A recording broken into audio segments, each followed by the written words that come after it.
Good morning, good afternoon, good evening, good night, wherever you're all logging in from. This is Scott Woodbury-Stewart. I'm a founder and CEO of TargetTestPrep. Of course, TargetTestPrep provides high-level coaching and courses to help people earn top scores in the GMAT, GRE, and EA.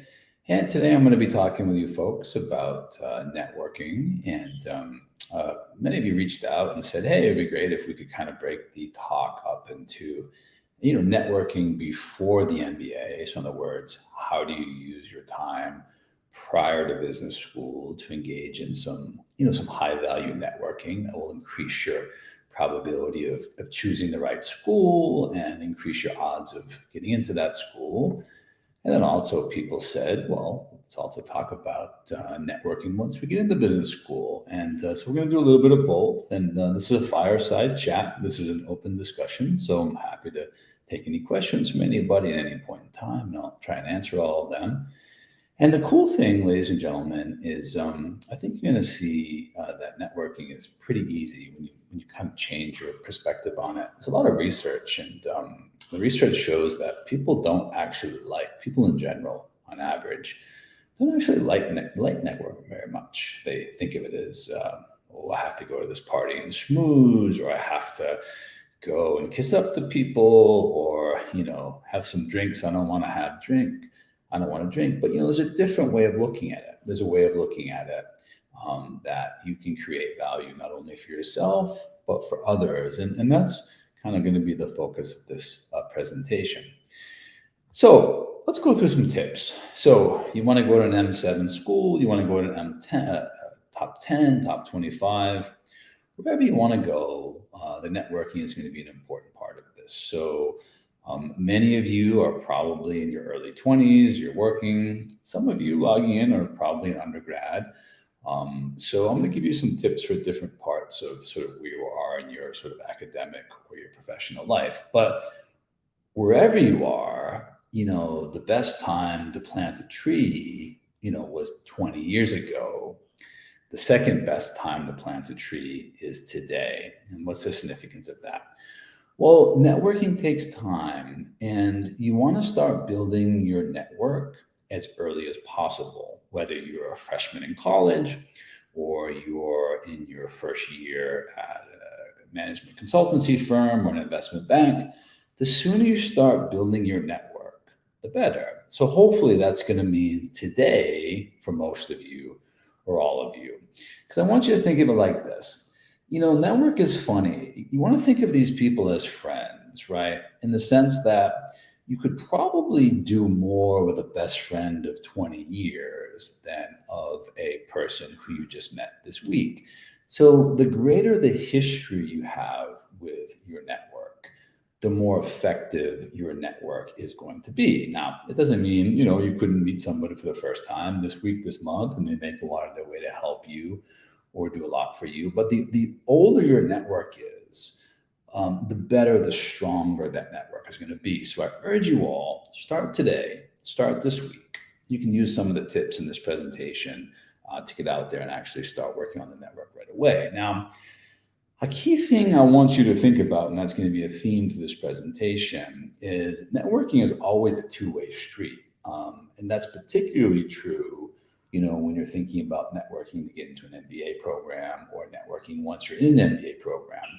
In fact, I would go as far as to argue, and I can speak from my own personal experience, the times that my network has helped me the most is when prior to that, I had done good for others with no ulterior motives, with no thoughts of what will this person give back to me, simply helping them for the sake of helping them. Okay, and this is a major point, and this is going to resonate and echo across everything that you do. People are busy, and everyone has their own priorities and has their own sort of agenda in the world. And one of the ways you can really build an impact and be memorable to people, whether you're talking about a mentor, a boss, an alum, a recruiter, an admissions person, Anyone who could help you is to genuinely help them first. And that's so important because so infrequently do I see that happening. Often I see people saying to themselves, okay, what can I get out of this arrangement? How can my network help me? And that can come, but you first got to give the help to get the help, right? And so we're starting off with this broad idea of how can you be a more effective networker. So you got to think to yourself, what can I do in my network to help these folks without thinking about what are they going to do for me? Look, no expectations. If they help me later, tremendous. If they don't, you can still do good by doing good. So the first thing you need to think about is how can I help the people in my network? What can I do for them? How can I help them? And over time, the beautiful thing is when you go out of your way to genuinely help people and do good for the folks around you, your peeps, your people, your tribe, whatever word you want to call this extended group of people, the more you help them and the earlier you help them, the more you're going to see they're going to be willing to help you. So that's going to be a general theme that we're going to sort of use today. Now, so that leads me to a practical point that often people don't think about. I'm going to try and give you guys some tips that, maybe you wouldn't find regularly out there on the internet, or I just don't want to kind of come here and give you folks a lot of stuff you already know or things you could find easily. So what's a first tip in terms of networking by doing good?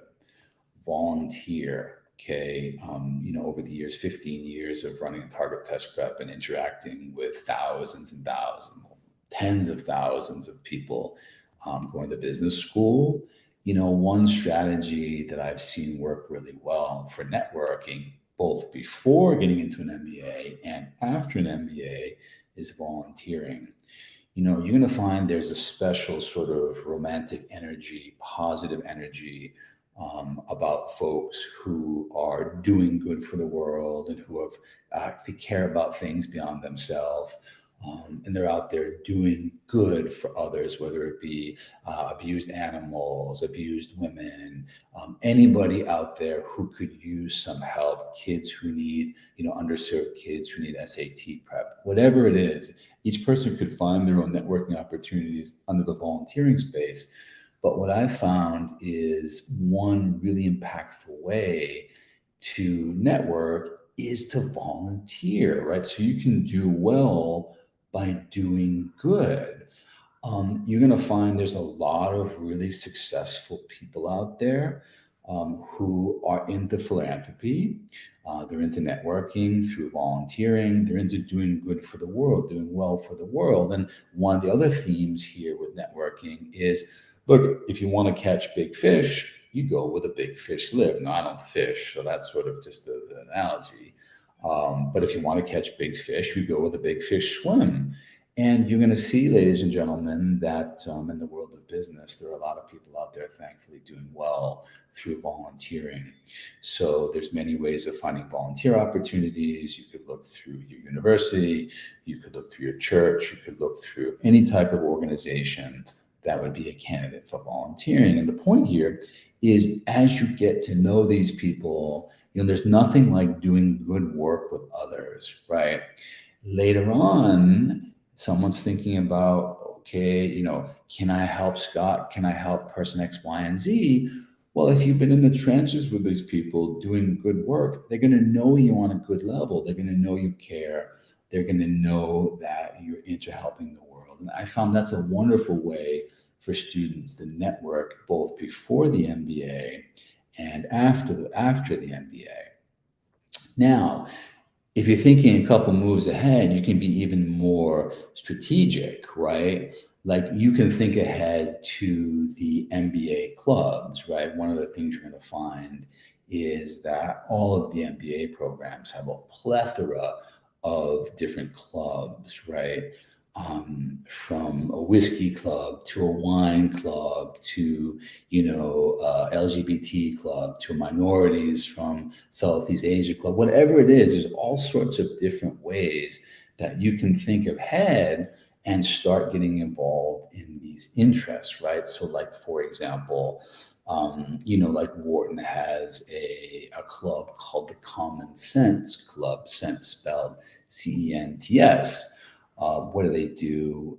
Well, they help people build financial literacy. I think in the Philly area, it might be beyond that, but at least in the Philadelphia area.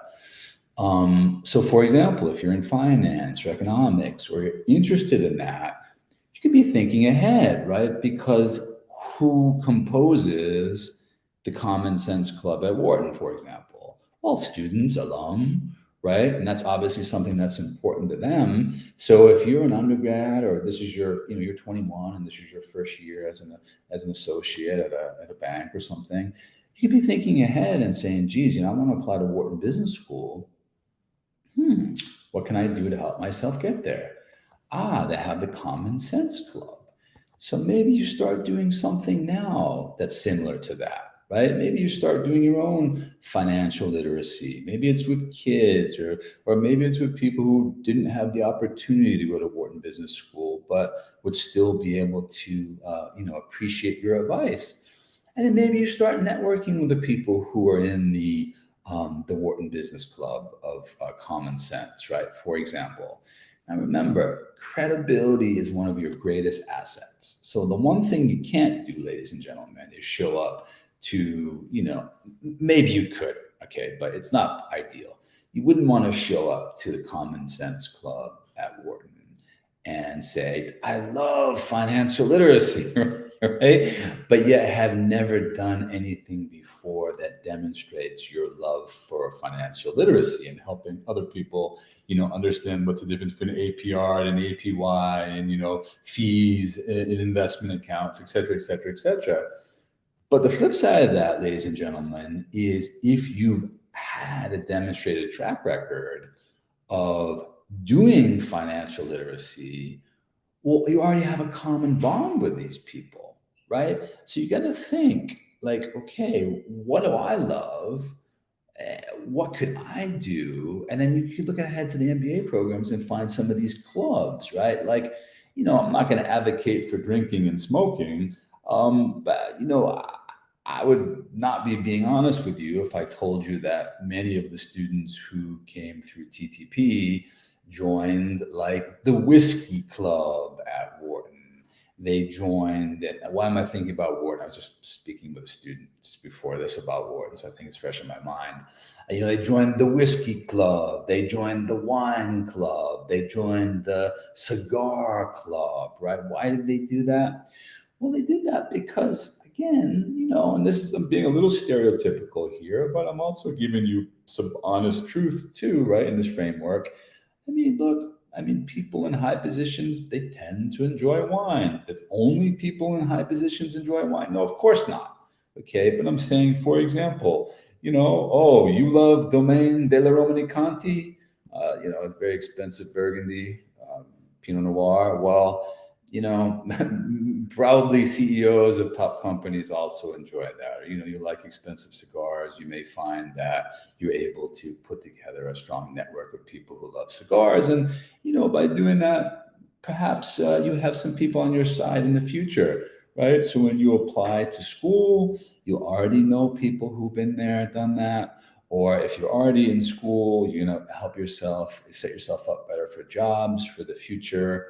I think you all realize this, but one of the great values of the MBA, of an MBA, it's not just what you're going to learn. And in fact, I would argue probably most of what you would learn, not completely true, but 80% of what you could learn, you could probably learn on your own, the books and the internet these days, right? So a lot of the value in an MBA program is obviously your network.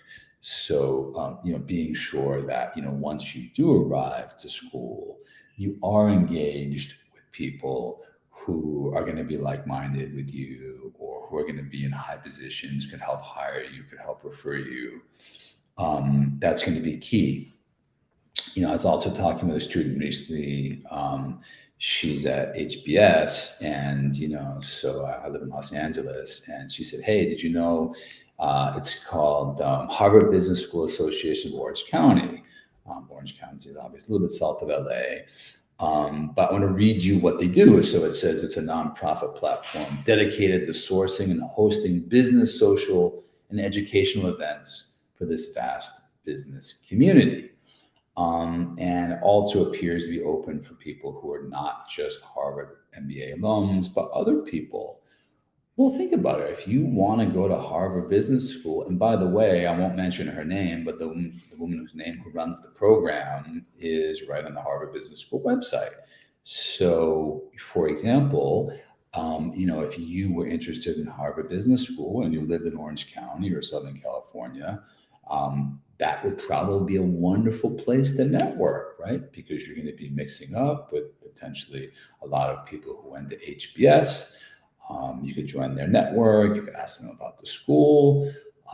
You could learn a lot. So you got to research the opportunities, right? And there's tons of different organizations like that, for every MBA program, no matter where you are, whether you live in SoCal or San Francisco or Boston or Miami, it doesn't matter. You're going to be able to find people in that network. And it's going to take some time and energy, ladies and gentlemen, but it's going to be worth it. And the key thing is to be bold, and to be genuine and to be helpful. So there's a lot of different things out there that you can look into. Another big important tip I think that has helped Target Test Prep students over the years is you got to find someone in your dream role. So, no matter what position you'd like to have, 1 year out of your MBA, 3 years out of your MBA, 5 years out of your MBA, 10 years, whatever, find someone in your dream role and get to know them. I mean, invite them for coffee, invite them for lunch. 10 people might turn you down, and one person might say, "Hey, Scott, I'd love to have lunch with you." The funny thing you'll find, ladies and gentlemen, is people really enjoy talking about themselves. And, what I've found over my life is that people really do like to help. Sometimes people are too busy to help, but in general, often people do like to help others. So, you find someone in the role you want and get to know them. And, this goes back to being helpful, right? You could strengthen your relationship with this person by seeing if you could give back to them, right? Yes, they're giving you valuable advice, and yes, you're gaining from the relationship, but you need to think like, how can I help this person? And ladies and gentlemen, even if you think you don't have anything to give, that's not true, right? But at the very least, you could give your gratitude. You could give your sort of heartfelt thanks for someone who's helping you, right? And just say, geez, I really appreciate this. You're helping me a lot. And that makes people feel good, right? So don't ever underestimate the power of gratitude. Even if you're just starting out in your career, even if you feel as if you don't have a lot to give back, if you think about it, you probably do have a lot to give back. But even if you feel like you don't, you could always give your gratitude. This brings us into the idea of a mentor, right? We're talking about networking, either to get into business school or networking in business school to get a job. One of the most valuable things that you can have is a mentor, right? A mentor is somebody, who is fully invested in you and is giving you, they've walked the road before, that you wish to walk. And they're saying, hey, maybe you should avoid X, Y, and Z, but maybe you should definitely do A, B, and C. Having a mentor is such a powerful thing, and it takes a little time, but I think it's just invaluable for folks who are applying to an MBA or trying to get a job. And again, ladies and gentlemen, you have to be tenacious. You have to be bold and persistent. You might reach out to 8 people who just say, hey, Scott, I'd love to be your mentor, but I just don't have the time. I'm really sorry. But maybe the 9th person says, you know what, geez, I've been looking for a mentee. I'd love to, right? And then you can foster and nurture that relationship. And of course, the best type of a mentor would be someone who has an affiliation with the school or a connection with the university you're going to, or at least was an alum for that university, right? You can't discount that, the network effects of people who have a little bit of pull at a school or could maybe give you a little bit of bump, if you needed it. So, finding a mentor is a key part of all this. And it's something I encourage you all to look for. We have a bunch of questions. I'll try and answer them all before we proceed. So just in order. So someone has said, can a GMAT compensate for a low GPA? And the answer is yeah, of course, right? So this individual has a 2.5 GPA and a 3.2 in a master's degree. So yeah, and in fact, for me, that's one of the greatest upsides of the GMAT is it never holds anybody to past history. What do I mean by that? Well, let's say there was no GMAT, and let's say you had let's say you had a 2.5 GPA in your bachelor's degree. Well, you're done, right? That's it. People look at you as, the guy or the girl with a 2.5 GPA and a bachelor's degree in your bachelor's degree. But with a GMAT, you have the power to redefine your own future, because you can say to yourself, you know what? I'm not going to let the past determine my future. I'm going to do things better this time, right? So yes, I've had a 2.5 GPA in the past. And is that perfect? No, but you know what? I'm going to make up for that by getting a 750 or 760 or 740 or whatever score you're going to get. And absolutely. And I would even argue that that's a very powerful story, because you're showing learning, maturity, tenacity, perseverance, and you're letting your intellect bloom, right? So yeah, I think that's one of the most strikingly important points of the GMAT is, anybody who's willing to put in the work can not be dictated by the past, whereas not let their future be dictated by the past. Whereas if there were no GMAT, what do you do? Once you have that 2.5 GPA, what do you do? How do you prove yourself? That would be horrible. It would just seem like an awful type of an arrangement to be in. So to answer your question, yes, the GMAT can absolutely overcome a low GPA. Is it going to be as perfect as if you had a 3.9 and a 740? No, obviously that's a more desirable situation, but hey, you can't change the fact that you had a 2.5. So, what you do is you do your best to score as high as you could in the GMAT or in the GRE. And that will be a big help for you. Someone asked about, just going in order, about someone's prospect with top US business schools. Great question. The good news is that, it's within the control of applicants what their prospects are for top business schools. So as I was just saying, you can't change what you've done in the past, but you can certainly change what you do today and in the future. So, of course, standardized tests, top GMAT, top GRE score is going to be important.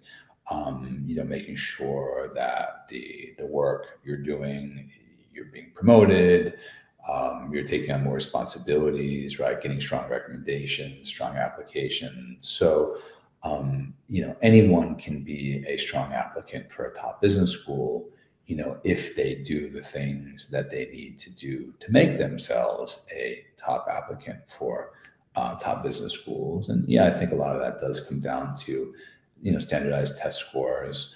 If we're just talking about sort of quantitative metrics. So yeah, person's asking, is the GMAT important? Yeah, I think it is important, of course, for top schools. Someone else asked about volunteering. How should one volunteer? That's a great question. The beauty is there's so much you can do out there. There's so many volunteer opportunities. You think to yourself, what's important for you? I always use abused animals as an example because myself personally in TargetTestPrep, we do a lot of philanthropy for abused animals. And it's something that makes me really happy, and it's given me a lot of meaning in my life and given me a lot of happiness. And,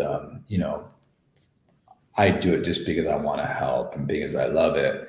But the upside to it is I've met a lot of people, and for example, like we did like a 200 dog sterilization in a poor community recently. And, I was able to meet, some other CEOs who were way more advanced than me in terms of, their career and where they were. And, we made a just great friendship, and that was based on a genuine interest in helping, sick dogs and dogs who need some help.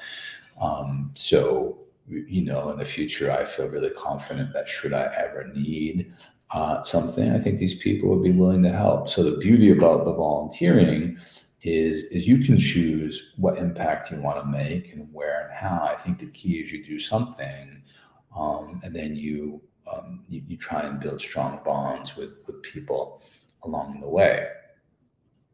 So there's a lot of questions.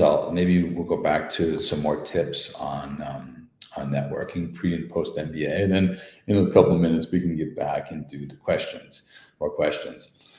So we're talking about mentors now. This is a really important point.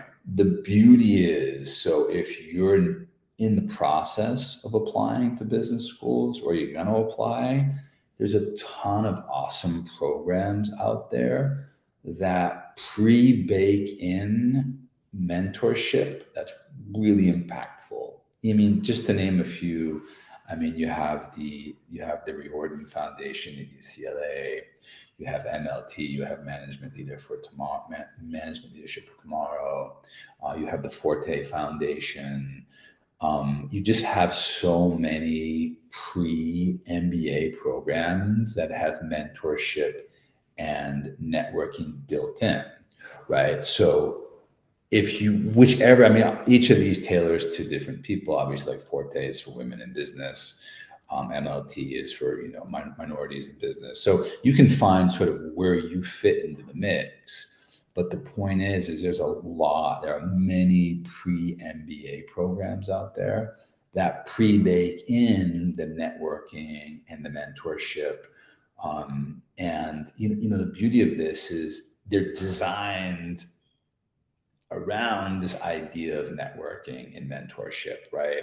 So even if you're a person who's a little shy, or your networking skills maybe in your assessment are not completely up to speed, by joining these organizations, it's almost like whitewater rafting, right? Like you're pushed down the networking river, so to speak, right? And I think that's very helpful. And it's funny, like the more you do, the better you do.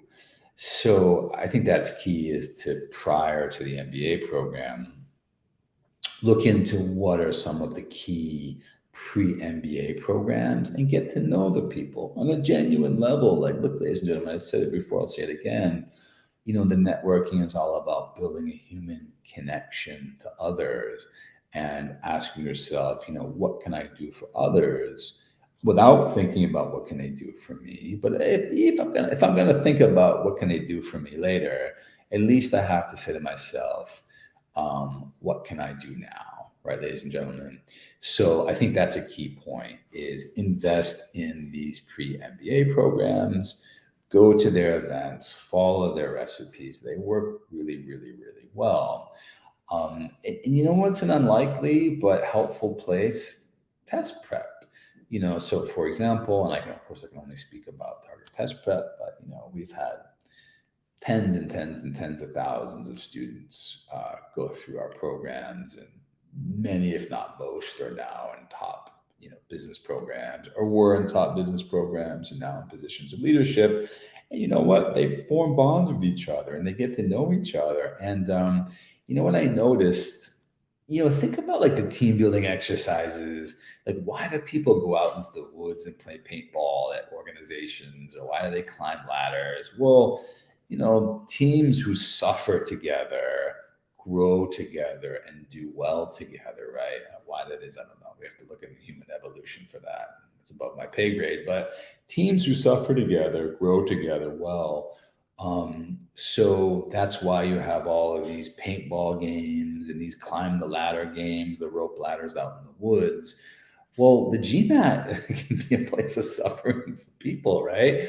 So I've noticed over the years that, like, for example, like target test prep students will, a bunch of them, they're like, I'm shooting for 770. Who else wants a 770? And like 200 people be like, I want a 770, So they study together and they get to know each other. And I think they look back on that. Like they suffered a little bit together, but then they persevered, right? And they're all going in the same direction. They're all going to business school. They're all going in to be, captains of industry after that. So, if you're studying for the GMAT or the jury now, and again, this is speaking from experience, what I've seen, you could certainly network with the people who you're studying with, right? And this is going to be helpful after your MBA program. Maybe someone who you're in the trenches with your GMAT prep, is a hiring manager at a company you want to work at. So you got to be creative. There's a billion opportunities out there, right, for you to enhance the lives of others, enhance your own life, and meet your objectives personally and professionally. A lot of questions. Really good one. Does ranking really matter in MBA programs? That's such a great question. I'm going to give you two answers. It depends on you and it depends on your path you want to navigate through life. So, for example, imagine having a Harvard MBA or a Wharton MBA or a Stanford MBA.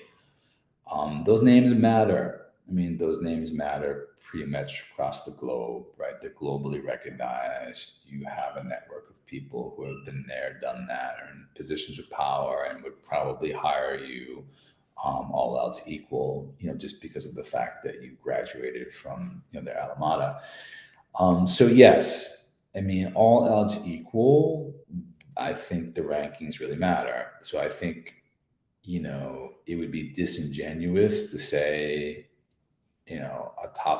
the 50th ranked program is just as helpful for students as the first and the second, right? So do the rankings matter?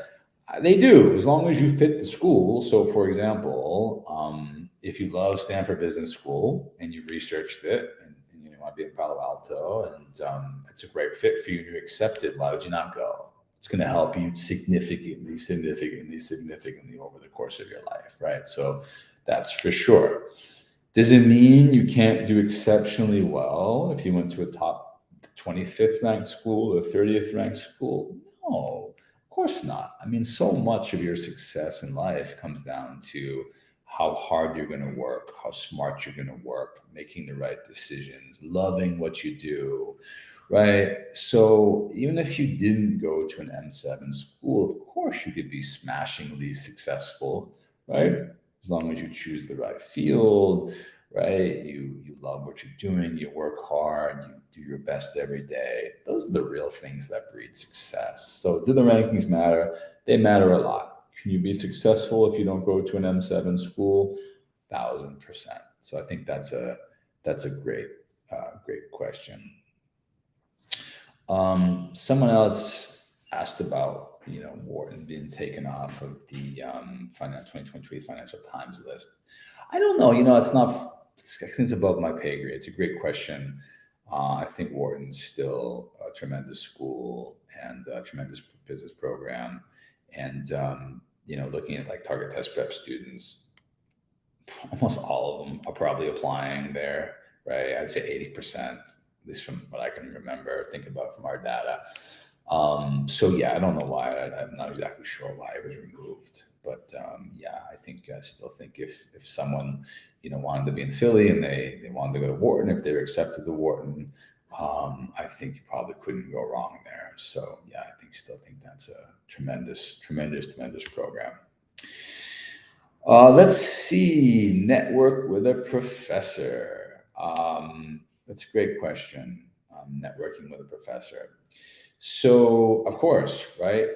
If you could find a way to build a genuine professional networking relationship with a professor or professors, of course it's going to help. Now, are these going to be like, ace in the hole? I don't know. I haven't seen them be aces in the hole. I think, like, look, GPA, GMAT score, work experience. I think these are key things. Quality of your leadership, quality of your essays, applications, right?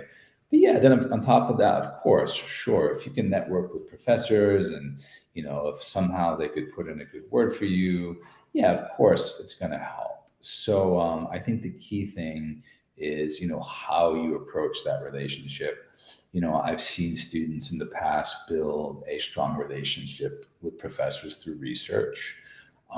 That's a really genuine way. And again, it comes down to a common interest. One person I'm thinking about in particular was really interested in hedge funds before hedge funds sort of blew up, right? And one of his professors was doing a lot of research on, how effective are hedge funds really. And they were doing some interesting work on like self-selective bias and reporting that's looked like it was positively skewing the results of hedge funds. But this person was also interested in, hedge funds and the reporting and performance of hedge funds.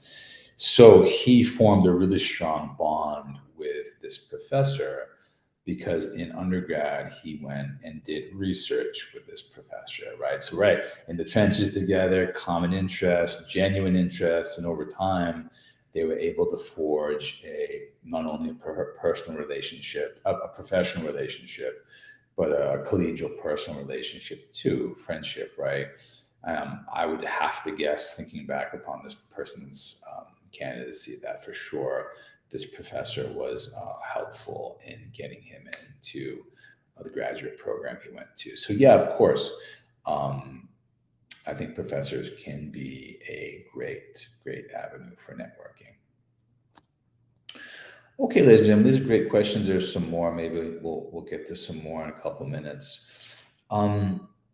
The other thing too, and these two are a little bit more obvious for people, but most people asked about this in advance, so we might as well cover them. So, social media, right? So it's a digital world. It's 2023. Times have changed. What are the ways and the caveats of networking digitally? Well, there's a lot of opportunities out there. I mean, some of the best opportunities come from digital MBA fairs. For example, Center Court is a wonderful one that just passed. That had a lot of admissions folks there and a lot of other people who, a lot of other potential MBA students who attended. These are great opportunities to ask questions and to meet the folks around you. And again, who knows really who knows what the best strategies are for what's appropriate with digital networking. But like what I tell people, look, is if you've met someone in person, you're probably okay reaching out to them on LinkedIn or following them on Twitter, right? As long as you're genuine and you give them a genuine message, like, hey, I met you at the such and such MBA fair. It was great discussing, oh, your cat. Oh, it's such a great story, right? It was so funny, how he eats his tuna fish, whatever, right? Love to connect with you. I think as long as you're being genuine with people, it's okay. I would avoid Facebook. That's a question we get a lot. I wouldn't reach out to anybody on Facebook in a professional setting, especially not admissions folks. That's a question I got a lot over the years. I went to an admissions event and, I talked for an hour with X, Y, or Z from the admissions office at X, Y, or Z school. Geez, they really like me. Should I reach out on Facebook? I would say no. I would say, it's just too personal of a platform. Could come off as weird, I mean, why risk it, right? It falls into the category of it's probably not worth the risk. But LinkedIn, right? You could absolutely follow the person on LinkedIn, or you could add them to your network. If they post things, you could always be memorable by making comments on LinkedIn, any of the work they post, or if they wrote blogs, right? You could certainly follow them on Twitter. So even if you're at home and you have an hour or two spare, you could do a lot of networking, sort of digitally. Just be careful. I just think the key with any sort of digital networking is good judgment, right? If something you're thinking about doing is, even if you have 10% questionability in your mind, it's better to avoid it, right? Because the upside to digital networking is it's available to us. The downside is it has some risks, right? Can be invasive, intrusive into people's lives. But definitely attend digital MBA fairs. And definitely attend the MBA fairs as well, too. The ones in person, thankfully the COVID is, way down, and things are getting way back to normal. I would attend as many in-person MBA fairs as you possibly can. And people always say, how can you be memorable, right? So many people, and someone, Joseph, is sort of sort of asking this right now, right? Like, how can you be memorable at an in-person MBA fair? Well, what's interesting is, in my opinion, one of the best ways you can be memorable is to be helpful. And I have stories about, admissions folks at an in-person MBA fair and the computer not working. Well, imagine if you can say, hey, I know a ton about computers. Can I help you? Imagine if you could help them to get their computer back online just because you wanted to help them, right? Just because you're a good person and you want to do well. Imagine if they had a PowerPoint that was bugging out and you're professional at PowerPoint or an Excel sheet, and you get any opportunity to help somebody. That's an amazing way to be memorable. Now, I'm not saying go to an MBA fair and look for problems to help people.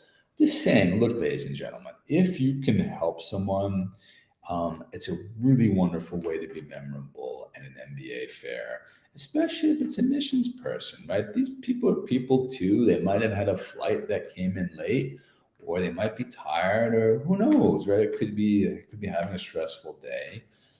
If you could find an opportunity to help them, that's a wonderful way to be memorable with these folks.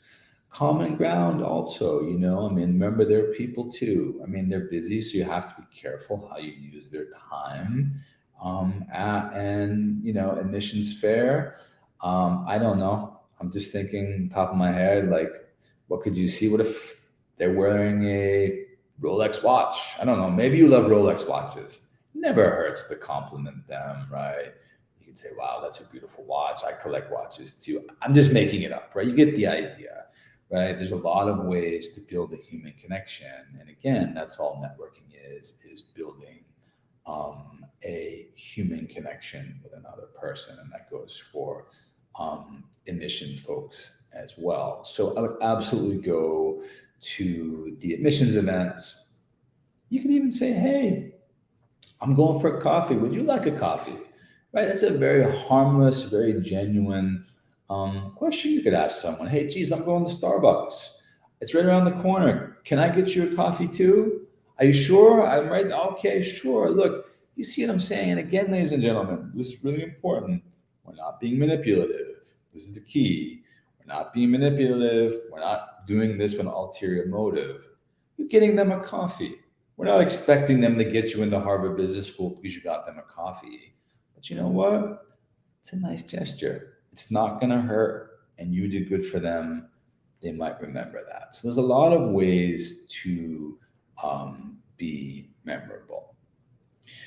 Pooja's asking, what should we think about? What should we keep in our minds while selecting business school? That's a great question. Of course, the number one thing is going to be, do you want to go there, right? And I would highly encourage you all to choose places beyond the name. Now, I just got through telling you the name is important. 100% it is. But you probably wouldn't want to go to a school that shared a very different culture from the way you see the world, the way you operate, or didn't have the classes you want. right? So it's important to do the research. And I found over the years that, you know what, too often than not, people are just like, oh man, I love BMWs. Did you drive the BMW? No, I didn't drive. It's a BMW. How bad can it be? Well, I'm not saying it's bad, but it might drive very differently from a Mercedes or a Range Rover or a Porsche, right? So, it's important you do your research first of all and say to yourself, do I want to attend these programs? And this is where the network can help. Like I imagine most of you on the live session today are working. So what you're going to find is there are people at your company who worked previously at your company and who are now in business school. These are great opportunities to reach out and say, hey, this is Pooja from XYZ company, right? I see you're now at Wharton. I'd love to ask you a few questions, right? Could you take 10 minutes of your time? Right? And ask them, like, how do you like the school? What are you learning? What do you like about the classes, the professors? How was your salary when you graduated? I mean, maybe they'll answer it, maybe they won't, but it's something that you could look into, maybe do the research on that.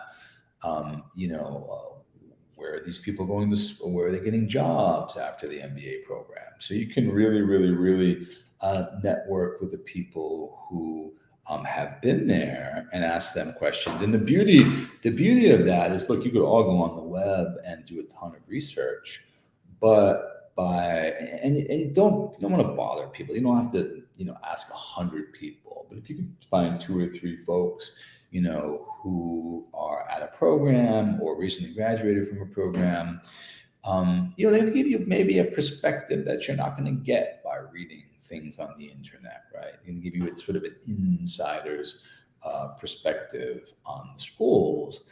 So that's step one. Like, do you want to go? But let's say you love Stanford, like you want to go to GSB, right?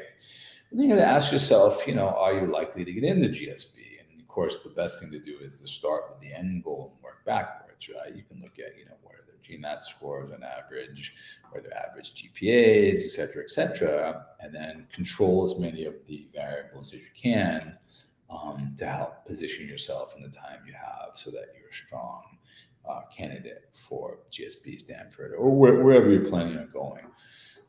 So it's really, do you want to go? Are you a good fit? And of course, from there, you choose a number of different programs that you like in case you don't get into one. You could have a number of different backups for different programs. Kwame's asking, any pre-MBA courses to assist in, let me see, can you suggest any pre-MBA coursework, academic excursion to assist in the networking aspects? For the pre-MBA courses, as I said, you could definitely look to folks in your test prep, right? They're all going in the same location. They're all going down the same road. They're great networking.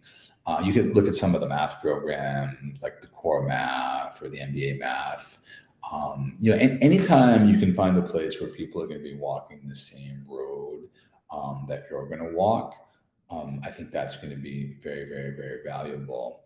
And then sort of you're mentioning excursions, which reminds me, I wanted to tell you a few things about once you get into MBA programs. And, one of the things you're going to find is once you get into MBA programs, there's a lot of really interesting networking experiences that if you asked my students over the years, they would actually say were probably some of the most valuable parts of their MBA experience.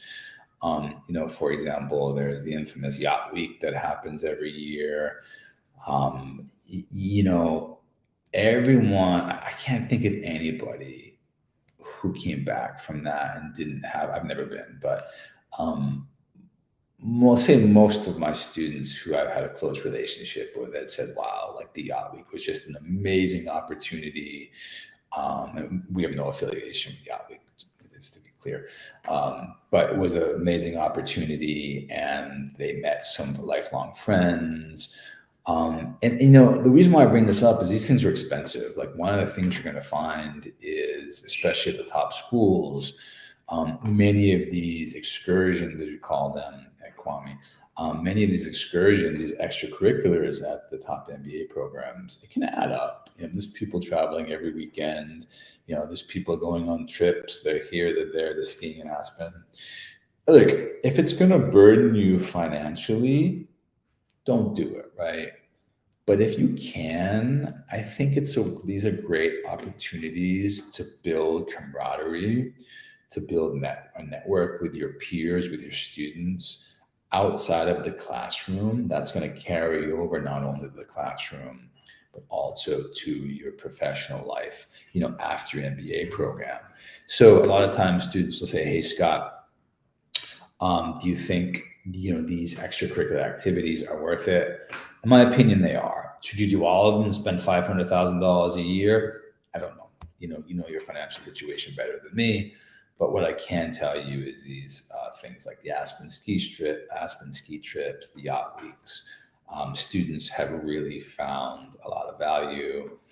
And just sort of half jokingly, people always ask, I shouldn't say people always ask, but a number of people have said, geez, I want to find a spouse in business school, right? Which is like the most grand form of networking, right? And, to those people, I say, well, maybe you should really consider attending the yacht week or, attending these events. I could tell you more than one person who has met, a significant other that they really loved and valued by attending these networking events, in business school. So, you never knew who's going to be your future hiring manager or future CEO at a company who you might like to work at. And, people who like each other.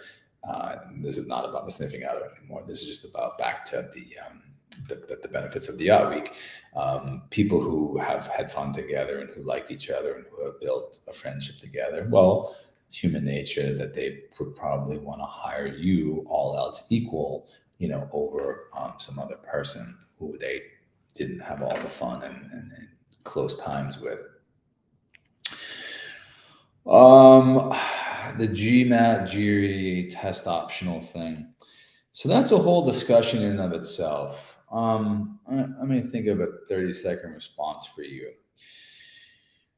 It's a tricky thing. GMAT, GRE test optional, right? And I said this before recently.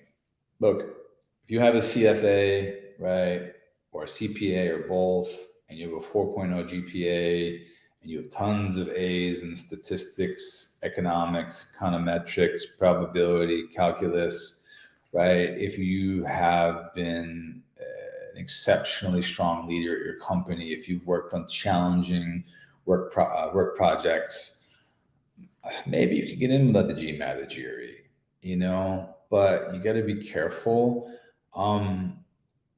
If you're not and to be clear, I always say this, I'm not an admissions officer, so you take this with a grain of salt. I'm just giving you my most genuine advice from my own perspective. If you're not a stellar applicant, I would take the GMAT, the GRE, and to be honest, I would take it anyway. Even if you are a stellar applicant, you're doing this process once, right? There's very few spots at these business schools. The schools are very genuine. I really believe they're trying to find ways to admit people who would otherwise be very talented and qualified that might not, for whatever reason, do well on a standardized test. That usually comes down to lack of time and effort, in my opinion. So I think they're being genuine, but they're not going to let everybody in with no GMAT, GRE.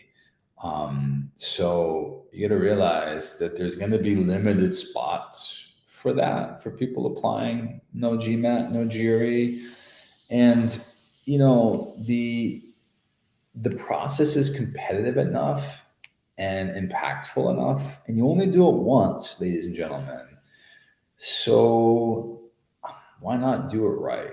Why take the risk? Okay. So again, if you're a stellar candidate and you really don't want to take the GMAT or the GRE, or you really can't for some reason, you might be okay. Some of those people probably will, some won't get in. if you want to take the safe approach, in my opinion, the safest approach is to apply with a high GMAT or a high GRE. I don't see that changing anytime soon. You got to make the decision, as best you can. That's about all I have for you folks. I mean, does anyone have any other questions? I know we're coming up on the hour. I want to be respectful of everyone's time. Does anybody have any? Oh, here's another question. That's a great one. I can answer that quickly. The Pre-MBA courses. Just think too, like if you're in undergrad, business schools are pretty quant driven, right? It's hard to get away from the fact that sort of quantitative aspects and courses are ingrained in business. So, I mean, I would take as many quant courses as you could, probability, statistics, econometrics, anything that could fall, accounting, managerial accounting, investments, anything that would allow you to demonstrate your quantitative abilities is going to be something that's going to help you get into business school. Because remember, like admissions officers are trying to get you in. They're not looking for reasons to keep you out. I mean, they're trying to admit people, but at the same time that they do have criteria for who's accepted and who's not. And one of the ways you can demonstrate your proficiency, your sort of commitment to lifelong learning and education is to take quantitative classes that sort of business schools would value. Let me see if there's any questions here that I missed that we can answer quickly. Does GPA matter? Yeah, GPA does matter, of course. Someone's asking, does GPA matter? Yeah, it matters. I mean, obviously, you want to maximize your candidacy. The higher GPA, that's going to be a sort of feather in your cap. As I said before, of course, you can make up for a lower GPA if you can get a higher GMAT score or a higher GRE score. But if you still have the opportunity to influence your GPA, if you're an undergrad, college, yeah, absolutely. The GPA is going to matter a lot. Let's see. I think that's all I see. If anyone else has any questions, I'd be happy to answer them. You can always reach out to me, Scott at TargetTestPrep.com. If you have any questions about networking or about business school, or about the GMAT, the GRE, we're more than happy to help you. Other than that, it's always a pleasure to attend these GMAT Club Lives, and always big thanks to GMAT Club. And hope you all have a wonderful day, and God bless and Godspeed.